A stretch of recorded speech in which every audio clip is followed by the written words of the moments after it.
Gente, bom dia, como vocês estão? Hoje eu vou falar sobre a coisa do término. De novo, já falei sobre isso aqui, mas vou falar hoje. Mas eu vou falar sobre o término hoje por quê?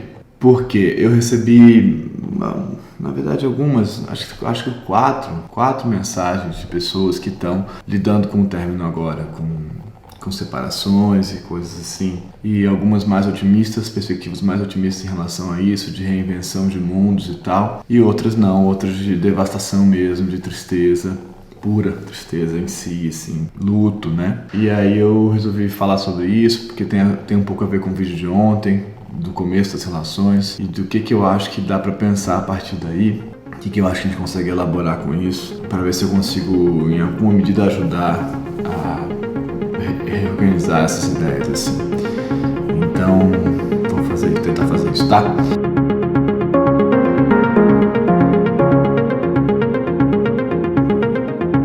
O luto, a separação é um processo de luto mesmo, né? Muita gente já falou isso está lá na psicanálise. O Freud tem alguns textos clássicos sobre isso, tem o Luto e Melancolia, que é um texto super legal, mas aí eu ia aconselhar para vocês um texto dele que acho que é pouco conhecido o texto, mas é um texto super pequenininho, super bacana, que chama, se não me engano, é Sobre a Transitoriedade. Sobre a Transitoriedade é um texto de 3 páginas, sei lá, 4 páginas, e ele vai falar sobre como é difícil pra gente lidar com a ideia de que as coisas acabam. E não lidar só com a ideia de que as coisas acabam, mas lidar com o fim. Por que é tão difícil? O Freud, ele tem uma argumentação lá de que, vou simplificar, tá? Assim, não porque eu vou simplificar para vocês, porque eu sei pouco mesmo, assim, o que eu sei. Então, perdão aos psicanalistas que assistem esse canal, porque eu estou sempre simplificando. Mas de que tem uma energia que eles chamam de libido, né, que está orientada para um objeto, lá para um outro, para uma pessoa, que tem a ver com desejo, né, mas que está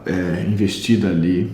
E depois, quando a gente tem que enfrentar o término, o luto, ou a morte de alguém, a perda de alguém, esse objeto desaparece, ele não está mais lá, mas essa libido, essa energia continua indo para lá, ela continua indo orientada para lá, como se ele continuasse lá. Só que ele não tá mais. Então aí tem esse processo o luto é o processo de reorganização dessa energia. Como é que a gente faz com essa energia que está orientada para lá? Como é que a gente faz com ela? Para onde que ela vai, né? Isso também tem a ver com o luto da própria morte, em certo sentido, né? Por isso que é tão difícil de lidar com a própria morte, porque o primeiro destino dessa energia libidinal é os próprios sujeitos. Mas isso é uma outra questão. Mas então, como é que faz para orientar esse troço? É muito sofrido para refazer esses caminhos dessa energia que está orientada para lá. Tem uma história de um amigo meu, ele estava casado e a mulher tinha acabado de ter um filho e assim, acho que o filho tinha um mês, uma coisa assim, e ela teve uma doença super estranha, rápida, e morreu em uma semana com o filho bebê, né? E aí ele ficou devastado mesmo, né? E, enfim, foi um processo super complicado. Anos depois, eu perdi meu pai, eu estava conversando com ele e ele tentando me ajudar, né? Porque ele tinha passado por esse processo tão terrível, e ele tentando me ajudar, e ele falou, cara, eu acho que é como se tivesse um canal de afeto, de amor, ligado a uma pessoa, um duto mesmo, um canal assim, um tubo, e de repente esse canal é cortado, assim, a ponta dele sai, só que o tubo continua lá, esse tubo de conexão aí continua lá, esse afeto continua jorrando, só que a coisa não está mais lá, então ele derrama para todos os lados, ele não sabe o que fazer, ele cai no vazio, ele cai num abismo, ele cai num vácuo, e é muito terrível, é mais ou menos assim que ele falou que eu me sentia quando ela morreu e tal, e fez muito sentido para mim isso naquela época. A impressão de que alguém entendia o que eu estava passando. Claro que a história dele era muito mais terrível, eu tinha perdido meu pai, mas a dor é a dor, né? Posto isso, considerando a dor que isso é, eu queria colocar algumas questões. E aí eu vou ser um pouco mais estranho, eu acho. O que eu acho? A minha impressão é de que, de modo geral, isso tem a ver com o vídeo de ontem de novo, que eu falei isso ano passado no final do vídeo, o vídeo acho que chama Relações que Nem Começam, né? É o de ontem, põe nos vídeos, é o de ontem. Muitas vezes a gente está investido em relações, a gente está se relacionando com as nossas fantasias e com os nossos fantasmas, as nossas projeções, muito mais do que com a pessoa em si. Então isso no começo vira essa ideia de controle, tentativa de controlar e tal, mas a gente vai se relacionar com o que aquele outro sujeito, que na nossa situação de sujeito-objeto está colocado na situação de objeto, mas com que aquele outro sujeito puxa e desenlacra das nossas fantasias, das nossas loucuras. E a gente vai lidar com isso, é com isso que a gente vai se relacionar. Não é claramente com um outro sujeito em si, com uma pessoa em si. A gente vai lidar com essa nossa projeção dessa outra pessoa. E isso é muito complicado, porque às vezes a gente passa anos se relacionando não com uma pessoa que está lá, mas com a nossa produção sobre essa pessoa, ou com a nossa produção da nossa própria imagem, da nossa autoimagem, porque a gente quer que essa pessoa veja e porque a gente quer que as pessoas vejam da gente. Então, muitas vezes uma relação tem uma impressão social muito forte, né? A importância disso para o coletivo. Então essa relação tem a ver com isso, às vezes não tanto, mas várias vezes tem. E aí a gente fica lutando por essa relação para manter essa nossa projeção, essa nossa fantasia sobre essa relação, e sem tantas e tantas vezes atentar para o que é a relação, para o que está acontecendo, para o outro, para tentar descobrir o outro, para tentar perceber o outro de fato. A gente está enfiado na nossa fantasia, a gente vive assim várias vezes, né? E aí digo por mim também. Quantas vezes eu tive enfiado em processos fantasiosos, e o término é um momento de quebra desse processo. Você fala, caramba, e aí tem 3 jeitos de terminar, vamos dizer assim. Um deles é um pouco difícil de processar, mas ou você termina, ou o outro termina, ou vocês terminam juntos. O terminar junto é um pouco difícil de entender, mas acho que pode acontecer. Tem um episódio clássico do Seinfeld que eu adoro, que ele vai lá argumentar que não tem como terminar juntos, não tem o término mútuo. Sempre alguém que vai terminar. É muito engraçado, se vocês quiserem ver esse episódio aí um dia, ele é divertido. Eu gosto de Seinfeld, né? Enfim. Acho que às vezes tem um jeito inteligente de colocar questões que são complexas. Mas considerando os 2 tipos de término mais básicos, assim, que são você terminar ou o outro terminar, o que eu queria argumentar é que, então, quando o término acontece, a relação já terminou. Ela já estava terminada, só uma das partes que não sabia, né? Isso é sério, é uma piada, mas é sério. Então quando a relação termina, das duas uma, ou é o momento que você conseguiu admitir que aquilo tinha que terminar, assumir que você já sabia que tinha que terminar, há um tempo você já sabia. Você estava processando esse problema, dessa escolha e dessa questão há um tempo. Então é hora de assumir isso, é hora de assumir que a fantasia já não é mais viável, é hora de assumir que a sua projeção daquilo que você gostaria que fosse já não corresponde ao real, que você percebeu que não corresponde ao real, que não é mais satisfatório. Isso é assumir assumir a quebra da sua fantasia, é assumir a quebra da sua projeção, é a quebra da sua construção, a quebra da idealização. É difícil de fazer isso, esse processo, que é um processo de amadurecimento, no sentido de falar, cara, isso aqui não é mais possível. O que eu queria que fosse não é, o que eu queria que acontecesse não acontece. Então fazer esse processo é muito difícil. E é talvez mais difícil ainda quando o outro faz. Quando o outro faz e fala para você, olha, já não é mais isso aqui. E você estava num processo também fantasioso de achar que estava sendo, mas já não estava sendo. Então o meu ponto é que nesse momento que o outro fala para você que já não dá mais, a coisa já não estava, a relação já não estava acontecendo provavelmente há algum tempo. Então você estava vivendo uma construção fantasiosa, mentirosa, por assim dizer, né? Então aí você vai ter que lidar com o real. E aí é terrível.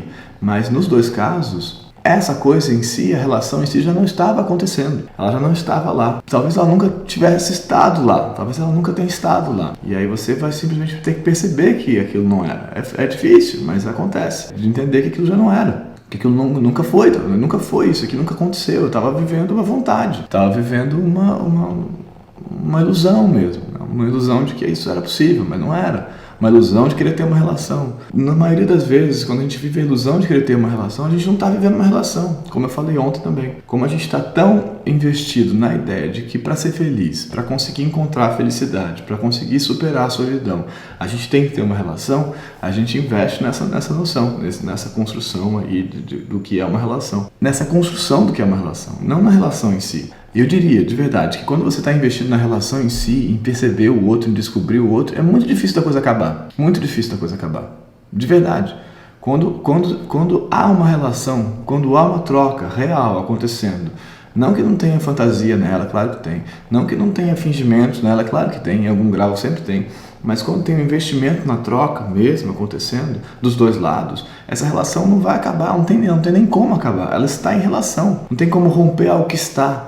Tem como romper algo que tem uma quebra entre o que deveria ser e o que é. Você rompe o descompasso entre o real e o imaginário, entre o desejo e o que se dá, entre o que você gostaria e o que é. É isso que você rompe. Quando você está em relação de fato, você não rompe, na minha opinião. A não ser que você esteja aí é uma outra situação, mas você está há 20 anos, tá vivendo uma coisa que está desgastada, você se ama e tal, mas é muito diferente. São crises de uma relação. Eu fiz um vídeo lá atrás, que é o Terminar ou Não Terminar, que era sobre uma pessoa que estava vivendo isso. E eles não terminaram. Ela me escreveu depois, eles não terminaram. Ele me escreveu e ela me escreveu, eu acho, não sei mais. Mas eles não terminaram, estão tentando reinventar uma coisa. Porque eu acho que eles estão em relação. Esses dias eu estava conversando com a Flor e a gente falou como é que seria se a gente terminasse, se a gente ia continuar, como é que ia ser, amigo ou não, ia ter filho, né? E eu realmente não consigo nem imaginar o que é isso agora, porque a relação é tão intensa, é tanta coisa que a gente está vivendo, que para mim seria muito estranho se a gente terminasse. De verdade, assim. Cara, não tem nem espaço para isso, porque eu tô tão investido em viver uma coisa, em viver uma relação, e tô descobrindo tanta coisa sobre mim e sobre essa outra pessoa. Nisso, descobrindo tanto e aprendendo tanto, que não tem espaço para pensar nisso. Porque para mim, pela primeira vez na minha vida, eu não estou vivendo uma relação que é, em grande parte, a fantasia de uma relação. Isso é a primeira vez na minha vida. Não é simples, porque você tem que desfazer o seu processo de fantasia sobre você mesmo, do que você gostaria de ser, de como você gostaria de ser visto, e o seu processo de fantasia do que você gostaria que fosse a sua vida, que você gostaria que fosse a vida que tem aquele casamento, a vida que tem aquele negócio, a vida que tem aquele amor. A gente tem que parar com isso, de início, parou, isso não vai dar. Essa vida, essa construção narrativa que eu estou consumindo desde pequeno e tal, essa não vai dar, essa não vai ter. Então eu posso ter uma outra coisa, eu posso ter uma relação com alguém. E uma relação com alguém não tem nada a ver com isso que em geral a gente está vivendo, na minha opinião, tá? Então eu queria dizer isso. É duro, mas é também perceber que algo já não estava. Então o término da relação é só a revelação de algo que já tinha acabado, de algo que nunca tinha sido. Falei muito, eu acho. Não sei também. Tô só falando coisas, né? O que vocês acham disso? Eu não tô querendo cagar uma regra, não. Tô falando da minha impressão e de como eu terminei. Eu terminei 3 casamentos antes desse. E todos eles, pelo menos pra mim, a experiência foi um pouco essa. Por quebras de projeções e de idealizações. Não sempre é assim. Eu acho que tem muito jeito de terminar. Eu tô dando esses exemplos porque é o que tá mais próximo de mim. Acho que tem relações de todos os jeitos, na verdade. Eu, em geral, acho que quando chega na conversa de a gente precisa terminar é porque tinha alguma coisa que já... Aquela conversa não aconteceu naquele momento. Ela é o prosseguimento de um processo, de uma coisa que já estava se dando, que a gente não estava vendo, não estava querendo ver. Porque senão a gente está processando, se não é esse o caso, é o caso de a gente estar processando junto o término. Aí eu acho que é mais interessante. Mas em geral acontece com relações mais longas, né? E aí é muito doloroso mesmo. De entender que tem um descompasso ali que está acontecendo mesmo e que talvez ele não tenha solução. Aí eu acho muito duro. Tudo é duro, né? Mas nesse caso eu acho muito duro. Porque não é exatamente sobre distâncias, é uma aproximação na percepção de que aquilo não é mais possível. Bom, me digam o que vocês acham, tá? Dando aqui só minha opinião sobre isso, tentando talvez ajudar alguém, não sei, talvez, bom, fazendo o meu melhor. Tchau, gente, até amanhã. Amanhã chega de relação, amanhã vamos falar de outras coisas, não sei quais. Amanhã a gente pensa. Obrigado, tchau.